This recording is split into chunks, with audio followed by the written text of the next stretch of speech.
Hello बच्चों, फिर से स्वागत है मेरी क्लास में।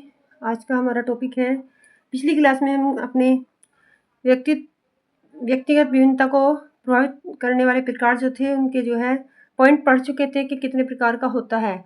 आज हम उसको डिटेल से करते हैं और 2-3 क्लास में ये कंप्लीट हो जाएगा। 10-12 पॉइंट थे तो वो 2-3 क्लास तो लेंगे ही। तो चलते हैं, अपनी वीडियो को स्टार्ट करते हैं अब आगे की ओर। व्यक्तिगत विभिन्नता के प्रकार हम पढ़ चुके थे अपनी पिछली वाली क्लास में। अब उसको कंटिन्यू करते हुए फर्स्ट है हमारा शारीरिक विभिन्नता। शारीरिक विभिन्नता क्या होती है?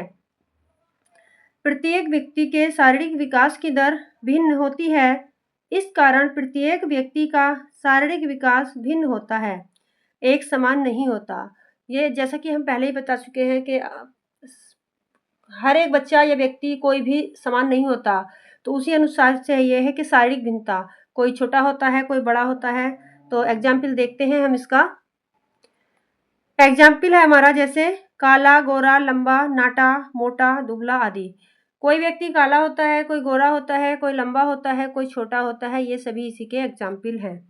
नेक्स्ट है समान आयु के बालक बालिकाओं के शारीरिक विकास में भी व्यक्तिगत विभिन्नता देखने को मिलती है। यानी कि कोई व्यक्ति अगर जुड़वा होता है तो उसके शारीरिक विकास में भी व्यक्तिगत विभिन्नता देखने को मिलती है।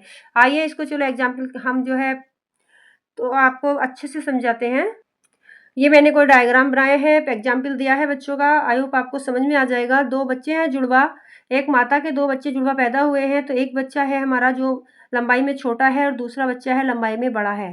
तो छोटा बच्चा जो है वह बौना भी है और रंग का भी काला होता है, पतला और कमज़ोर है। और जो दूसरा बड़ा बच्चा है वह लंबा है, गोरा है और वो अधिक ताकतवर है। यानी कि एक माता के जो 2 जुड़वा बच्चे हुए हैं तो उनमें भी आपको परिवर्तन देखने को मिल सकता है। नेक्स्ट दूसरा नंबर होता है हमारा मानसिक विभिन्नता। मानसिक विभिन्नता स्किनर, फीमेन व फ्लोरी के अनुसार प्रत्येक व्यक्ति में मानसिक विभिन्नता देखने को मिलती है। इसका पॉइंट है किसी भी व्यक्ति का मानसिक विकास एक साथ नहीं होता। कई बच्चे होते हैं, व्यक्ति होता है तो उनका विकास सबका अलग अलग होता है। आगे है इसमें पॉइंट, तीसरा पॉइंट है कि प्रत्येक कक्ष के बालकों की मानसिक विभिन्नता देखने को मिलती है। यानी कि एक कक्षा में बहुत सारे बच्चे हैं तो उनमें भी मानसिक विभिन्नता देखने को मिल जाती है। एक मोस्ट है नोट्स में है। सर्वप्रथम मानसिक विभिन्नता का वर्गीकरण एवं वैज्ञानिक विवरण प्रस्तुत करने का जो कार्य किया है वो फीमेन ने, फ्लोरी ने एवं स्किनर ने किया है। जो इन्होंने ये कार्य किया है वो कौन से सन में किया? इन्होंने जो ये इसका प्रयोग किया था वो सन 1967 ईस्वी में किया था। चलते हैं, इसके कुछ पॉइंट हैं। मानसिक विभिन्नता को समझने के लिए स्किनर, फीमेन व फ्लोरी ने संभाव्य वक्र का प्रयोग किया था। यानी कि इन्होंने एक संभाव्य वक्र तैयार किया था। इसको देखते हैं। ये कुछ पॉइंट हैं जो संभाव्य वक्र बनाया था उन्होंने।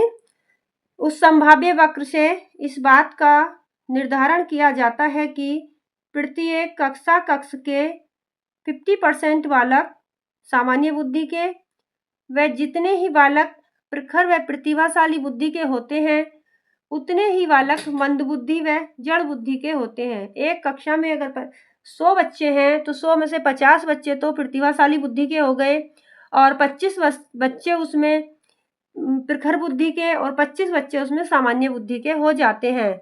और नेक्स्ट है हमारा, अब हम आगे देखते हैं जो हमारा स्किनर, फीमेन और फ्लोरी ने वक्र बनाया था। उस वक्र के द्वारा आपको समझाते हैं क्या है वो वक्र। ये है हमारा जो स्किनर, फ्लोरी और फीमेन के द्वारा मानसिक विकास का संभाव्य वक्र तैयार किया गया था। देखिए 50% बच्चे हैं ये 50% बच्चे जो हैं क्लास में वो हमारे सामान्य बुद्धि के हो गए हैं। ठीक है, सामान्य बुद्धि आती है 90 से 110 IQ जिसका होता है वो सामान्य बुद्धि में आता है और 50 से इधर होता है, 50% से इधर है। ठीक है, 25% इधर बचे, 25% हमारे इधर बचे। तो उन 25% में से 16% बच्चे सामान्य से उच्च बुद्धि के हो गए हैं, प्रखर बुद्धि में। 110 से 120 IQ जिनका होता है वो सामान्य से उच्च बुद्धि के होते हैं और 7% बच्चे हमारे प्रखर बुद्धि के होते हैं जिनका IQ 120 से 130 प्लस होता है। और 2% बच्चा जो होता है वो प्रतिभाशाली होता है, यानी कि हाईएस्ट टॉपर।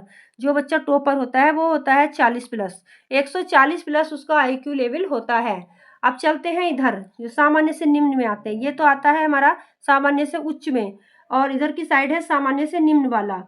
तो 16% बच्चे आपके सामान्य से निम्न में आते हैं। जो 80 से 89% जिसका IQ लेवल होता है वो आता है अपना आपका सामान्य से निम्न में। और 7% आता है मंद बुद्धि। मंद बुद्धि होती है 70 से 79 तक मंद बुद्धि में आता है। और जो 2% बच्चे हैं वो जड़ या मूर्ख बुद्धि होते हैं। वो 70 से नीचे की जितने भी बच्चे आते हैं वो इसी में आ जाते हैं, मंद बुद्धि और जड़ बुद्धि में। कुछ पॉइंट है एक और, थोड़ा सा है बस। स्किनर के अनुसार प्रत्येक कक्षा में 2% बच्चे प्रतिभाशाली होते हैं। स्किनर महोदय ने जो ये मतलब वक्र तालिका तैयार की थी संभाव्य वक्र बच्चों के बारे में, तो वो बोलते हैं कि 2% बच्चे जो है प्रत्येक क्लास में प्रतिभाशाली होते हैं। अगर 50% बच्चों में से 2% प्रतिभाशाली हैं, बाकी सब कोई होता है हमारा सामान्य बुद्धि, कोई होता है जड़ बुद्धि, कोई होता है हमारा प्रखर बुद्धि। इस तरह से ये बटे हुए होते हैं। तो बच्चों ये मेरा आज का क्लास का वर्क था। आई होप आपको अच्छा लगा होगा। अगर आपको अच्छा लगा हो, मेरा लिखाया हुआ समझ में आया हो, मेरा बताया हुआ, तो मेरे वीडियो को लाइक करें और चैनल को ज्वाइन करें, और अधिक से अधिक वीडियो को शेयर भी करते रहें ताकि सभी के पास मेरा वीडियो पहुंच सके। और इससे आगे का वर्क हम करेंगे अपनी नेक्स्ट क्लास में। तब तक के लिए बाय।